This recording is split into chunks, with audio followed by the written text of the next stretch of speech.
मुझे पता है, मुझे तो कह दिया गया है कि मॉरिस, अगर तुम हारा तो तुम्हारी इस गुलामी को जिंदगी भर बढ़ा दी जाएगी, और अगर तुमने जीता तो तुम्हारी इस गुलामी से इस भारत देश की आज़ादी होगी, है ना। तो इस खेल को खेला जाए जेंटलमैन। 5,000 नहीं चाहिए, बस एक बार पुल बनवा दो। आइए ना हमरा बिहार में। लेकिन भाई ये सड़क का गड्ढा ना, ये पुला का गड्ढा है। अब बताओ नेताजी, इसका इनाम कितना मिलेगा? मैं बताना चाहूँगा जेंटलमैन, गवर्नमेंट भी एक्चुअली परेशान है। मैं आपको बोलना चाहूँगा भारत के पॉपुलेशंस, मैं आपके खिलाफ नहीं हूँ, मैं किसी भी इंसान या किसी भी संप्रदाय किसी भी चीज़ों के खिलाफ नहीं हूँ। ये आपकी मजबूरी, मैं आपकी हमदर्दी को समझ सकता हूँ। तो मैं आपको बताना चाहूँगा कि ये सिचुएशंस क्या है। अगर उस जगह में पुल बनाने लग गए तो और भी जगह है, वहाँ पे आप ज़रूरत को पूरा नहीं कर पाओगे, जिसके कारण वहाँ से ऑब्जेक्शन मिलेगी, जहाँ से आपको सबसे ज़्यादा लोग खड़े होते हैं, है ना। तो वो वाली सिचुएशंस, अगर कोई फॉरेंसिक कंपनी, विदेशी कंपनी जर्मनी जैसे आकर के पुल को बनाती है तो उसके देशों में पैसे चल जाएगी, और पैसे जो होगी ना, रोलिंग नहीं हो पाएगी। मतलब किसी स्टेट में डोनेट करना, जिससे वहाँ पे पैसे आएंगे और पुल भी बन जाएगी, तो वो वाली सिचुएशंस नहीं हो पाएगी, डोनेशन वहाँ जा नहीं पाएगी, जिसके कारण करप्शन हो जाएगा उस जगह में। तो देश की जो गवर्नमेंट है उसके पास पैसे आ सके, जिससे पुल का काम होता रहे, और आपके पास से फिर पैसे दूसरे स्टेट पे जा सके और रोलिंग होता रहे। तो ये वाली सारे सिचुएशंस है, मतलब कि आप समझ नहीं पाओगे, मैं कैसे बताऊं। कोई पढ़ा लिखा बहुत बड़ा आदमी होगा तो मैं उसको फिर से बताना चाहूँगा, आप इस वीडियो को देखो। मैं आपको बताना चाहूँगा, जैसे कि मान लो वहाँ पे पुल बनी, है ना, और वहाँ पे बहुत सारे पैसे खर्च हो गए, है ना, पुल बनने में, जिसके कारण क्या हुई कि वहाँ पे बहुत सारे पैसे चले गए, बहुत सारे पैसे वहाँ पे चले गए, जिसके कारण पैसे जो हैं गरीब लोगों तक पहुँचे, और वहाँ पे कोई भी पैसे की प्रॉब्लम, कमाने की प्रॉब्लम नहीं होगी, है ना। ये वाली सिचुएशंस।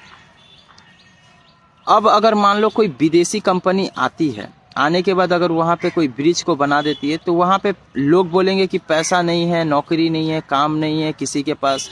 तो ये वाली सिचुएशंस को झेलना पड़ जाएगा आप सभी लोगों को।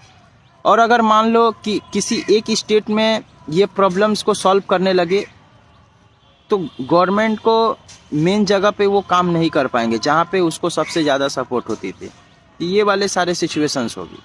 चलो, मैं ये तीनों मैंने बताया।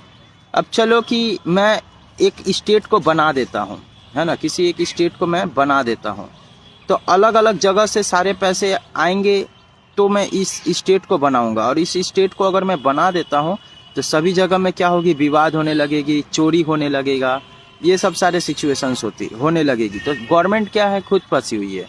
मैं आपको बताना चाहूँगा, मैं आपकी हमदर्दी को समझता हूँ, भारत के पॉपुलेशंस, मैं आपके खिलाफ नहीं हूँ। मैं दुनिया के टॉप आइडियाज़ क्लूज़ में, डार्क वेब की दुनिया में आता हूँ। तो मैं आपको बताना चाहूँगा, गूगल से ज़्यादा एविडेंस होती है। तो ये वाले सिचुएशंस है। भारत देश की टर्नओवर कितनी है, 4.13 ट्रिलियन अमेरिकन डॉलर। अब इस पैसे में आप उस तरह की शौक को पाल रहे हो जो सपने में देखी जाती है। तो वो सब चीज़ों को पालने के लिए यहाँ पर कम से कम 10 to 12 ट्रिलियन अमेरिकन डॉलर होनी चाहिए, जिसके कारण आपकी ज़रूरत को पूरी की जा सके और आपके पास नौकरी भी हो, अच्छे खासे पैसे भी हो।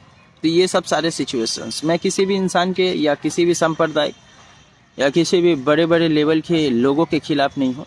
तो इस चीज़ को करने के लिए सबसे पहले बड़े बड़े बिलियनियर्स जो होते हैं उन लोगों से डील करनी होगी कि जेंटलमैन, आप क्या मेरे लिए एक कदम चलने के लिए तैयार हो? अगर आप मेरे लिए एक कदम चलते हो तो मैं आपके लिए 10 कदम चलूँगा। ये वाले सारे सिचुएशंस है। मैं आपके सारे सवाल के जवाब दे सकता हूँ। Any questions, all peoples of India, Bharat के सारे लोग, मैं चाहता हूँ कि आप मेरे खिलाफ खड़े हो जाओ, है ना। और ये क्या पता, मैं मैट्रिक्स की ज़िंदगी को छोड़कर गैजेट्स की अल्फ़ाबेट जो होती है ना, वो गूगल जिसमें पूरी दुनिया सर्च करती है, उससे भी बड़े सर्च इंजन के ज़िंदगी को जी करके मैंने ये सरफेस वेब, मतलब ये गूगल के ज़िंदगी को जी रहा हूँ, है ना। मतलब डार्क वेब की दुनिया को छोड़कर सरफेस वेब की दुनिया को जी रहा हूँ। मैंने 96% एविडेंस होती है, और गूगल के पास पूरी दुनिया के जितने भी लोगों की एविडेंस होती है वो सिर्फ 4% होती है और मैं 96% एविडेंस जानता हूँ। मतलब दुनिया के सारे सिचुएशंस को मैं संभालने की ताकत रखता हूँ, जो हकीकत बात है। मतलब जितने भी देश को आप देखते हो, जर्मनी, फ्रांस, कनाडा, रूस, यूएस, ये सारे। मिलते हैं दोस्तों अगले वीडियो में। मैं किसी भी इंसान के खिलाफ नहीं हूँ और जिन लोगों को बोलना चाहूँगा, मुझे सपोर्ट की ज़रूरत नहीं है। आप अगर सपोर्ट करते हो तो मैं भी आपको सपोर्ट करूँगा, और आप अगर मुंह मोड़ते हो तो मैं आपको कभी मुड़ के भी नहीं देखूँगा। मिलते हैं दोस्तों, चाहे आप किसी भी लेवल के लोग हो।